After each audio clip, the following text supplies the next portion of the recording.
Oh, I'm talking with Lee Marvin. We were going to examine the most... I mean, the thought of discussing your romantic life didn't keep you awake? That's amazing. You gave a very candid... I'm sorry, I didn't give you a chance to answer there. It's good. You gave a very candid interview one time in Playboy magazine when you talked a great deal about yourself. I wonder, when you look back at a thing like that some years later, have your ideas changed? Are you ever sorry you said any of those things? Oh, well, I think that you're sorry you say everything almost. Mm-hmm. Because I'm sure that, given a second time through or something, I could probably do it better. Because we'd learned by our experience, but I'm not going to waste time worrying about that either. Mm-hmm. I'm not going to say I said it and I'm glad. I say, is it true that you said it? I say, yeah. They say, how do you feel about that now? I said, well, we have to pursue it. And I said it then. I don't have to say it again. So you don't like to repeat yourself? Do I you find prefer not to. interviewing generally kind of irritating, the fact that you do what you do up on the screen and to have to sit and talk for hours on end about yourself for a long interview is irritating? No, it depends on the interviewer. I think that, I probably talk more about myself when I'm not being interviewed. But in order to maintain that semblance of the true modesty that I do on the screen, when I get interviewed, I become very modest. Oh, is that for, So That's right. I never thought of that, but you do. When you're interviewed, you think, can't they please get off the subject of me? But then when other subjects are being talked about, one works the subject around to oneself. Yeah. I don't do that, but a lot of people do, I know. I'm glad to hear that you do it, It's been my experience. That's been my experience working with other stars, Yeah. Right. Yeah. You talked in that article about being in the Marines, and you talked about a search for your masculinity. That was a phrase that came up in the article. I would think your masculinity would be quite easy to find from knowing you as I do.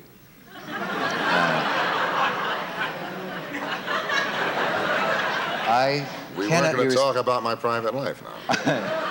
I won't be responsible for the kind of laughter I'm getting from the audience, but and I never am. But what is that about? Oh, I don't know. I think that all kids go through it. And I was a child when I enlisted, And, my only history really was the motion pictures or what I'd seen as a kid in New York. So I'm going to go up to the, with the sword or whatever it was that, all the famous actors used to wear in those Triple E pictures. The harems of women, and I hope, and, it's just, that's a very silly thing to even think about right now, I guess. Masculinity is what it is. Yeah. Did you find that in the Marines there were a lot of guys who had gone in because they had some kind of hang-up like that? That's a favorite image of No, this was during the war, and there was a very common effort, see, so the effort was the only thing then. I'm not aware of anything else but that at that time. Now, in peacetime or something, I imagine it's a wholly different discussion. But when we were going down on the train from New York, everybody was just, wanted to be John Wayne, which was exactly what it was all about then. Yeah. What did they think of John Wayne movies, the guys who were actually in action the way you were in the Marines during the war? What was your opinion of the war movies that you saw? Like well, Sands most of War, our training was almost doing them, because with a national effort like that, the motion picture companies kind of join in and say, yes, now we can utilize all those free extras out there, the Marine Corps or the Army and the Navy. So they make war films to get the war effort brought to the audience because there wasn't too much TV then, right?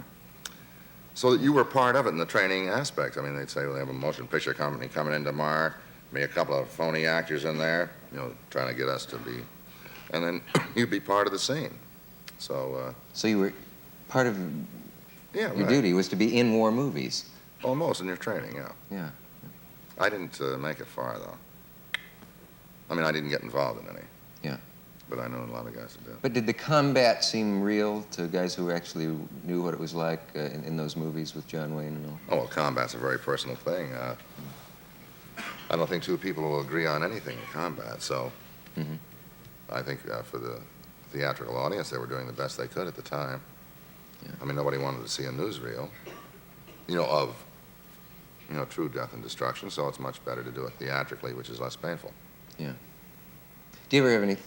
Last time you were here, you had just been in a. I can't remember if you had just been or were just about to be in The Dirty Dozen, and a lot of people thought that was a movie that glorified violence, so that it shouldn't have been shown.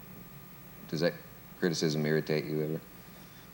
No, I don't really consider that part of the film much of the film. I thought the whole film was basically the 12 guys and their training and the examination of them. Once we got into the actual effort of making the jump into the palace or whatever it was, Yeah. I mean that's just following out the footwork, I think, of why they were trained, why you could enjoy the front part of the film.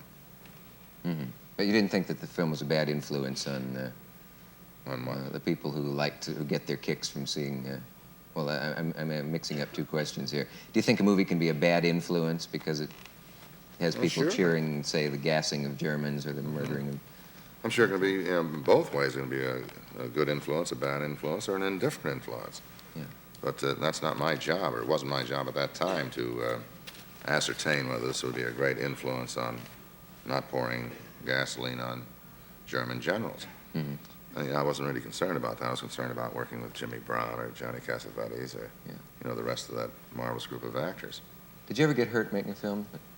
Not really. I mean, not enough to where it would be where I could collect any unemployment on it. Have you been emotionally hurt in the making of Oh, the I'm film? struck every. Right. Could I ask you where you were wounded during the war? Yes, I was shot in the ass.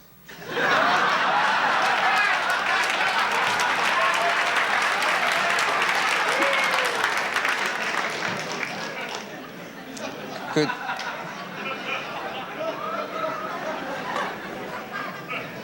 That's unusual. I hate a guest who won't be specific. I just... I guess there's no I way wish to... I could say something else, because I know that when I finally got home, I had written my mother saying that I'd been injured, so don't be disturbed by the telegram. And she wrote me back a letter and said that she had a dream. Roughly at the same time there, I was standing in the door of her bedroom, in the doorway, and I was in my dress blues and my head was bandaged. And I said, yes, she's my mother. How sweet of her, right? Bandages were somewhat lower in reality. Yeah, and I didn't have a set of blues. I mean, I was, right. Yeah. Gee. That's terrific.